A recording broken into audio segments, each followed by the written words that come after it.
Ya, baik, selamat sore Pak Sifri dan teman-teman. Pada kesempatan ini saya akan mempresentasikan proposal saya yang berjudul pembuatan briket dari serbuk kayu jati dengan campuran plastik polipeptida. Yang pertama, pendahuluan. Yang kita ketahui bahwa kebutuhan energi Indonesia dari tahun ke tahun mengalami peningkatan seiring dengan perkembangan ekonomi dan pertumbuhan penduduk Indonesia. Seperti yang di slide, ini merupakan produksi minyak bumi dan konsumsi bahan bakar minyak Indonesia tahun 2015. Grafik tersebut yang kita lihat, produksi minyak bumi dari tahun ke tahun mengalami penurunan, sedangkan konsumsi bahan bakar minyak di Indonesia dari tahun ke tahun mengalami peningkatan, sehingga dibutuhkan energi alternatif untuk mengatasi masalah tersebut. Salah satu energi alternatif adalah biomasa, yaitu yang berupa briket. Jadi briket ini dalam penelitian ini diperoleh dari bahan baku serbuk kayu jati dan plastik polipeptida yang ada di Kabupaten Timur Tengah Utara. Penggunaan limbah serbuk kayu jati dan plastik polipeptida khususnya di daerah TTU ini umumnya tidak dimanfaatkan, sehingga hanya dapat mencemari lingkungan. Maka dalam penelitian ini kami menggunakan kedua limbah tersebut sebagai bahan baku dalam pembuatan briket sebagai energi alternatif pengganti bahan bakar minyak. Yang berikut adalah rumusan masalah.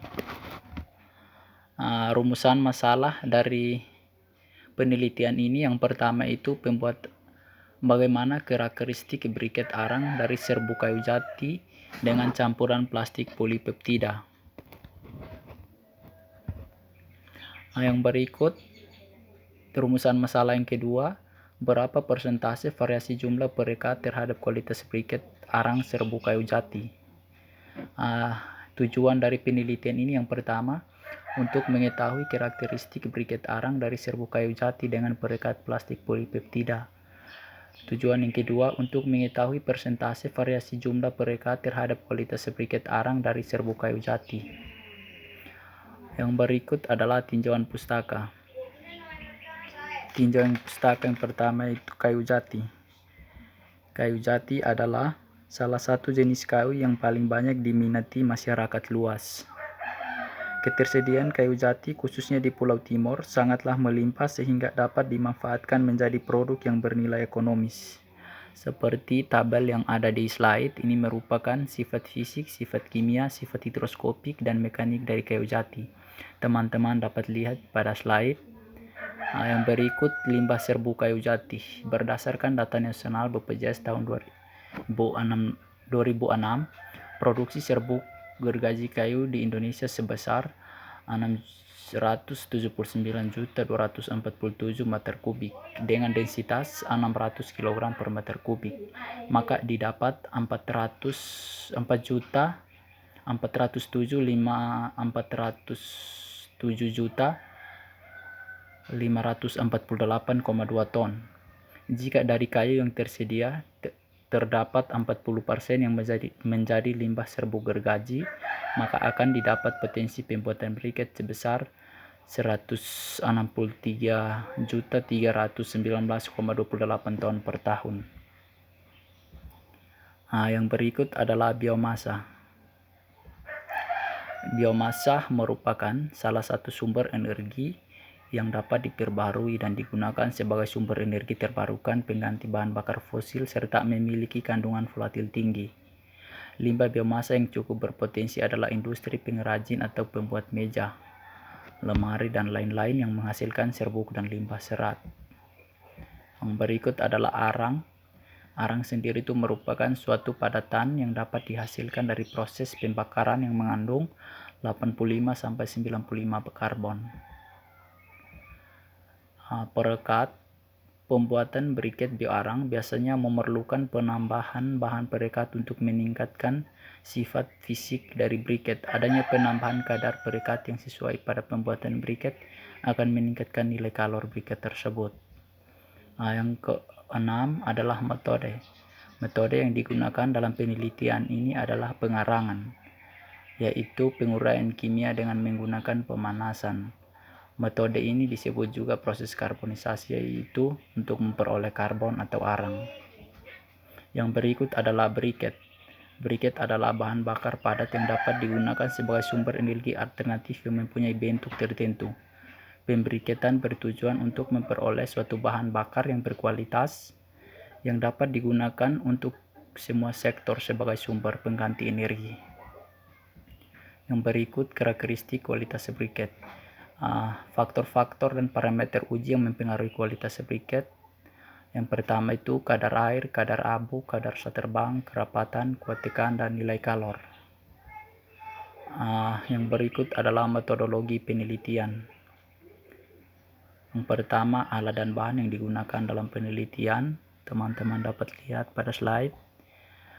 Yang berikut adalah prosedur kerja. Prosedur kerja yang pertama itu pembuatan briket.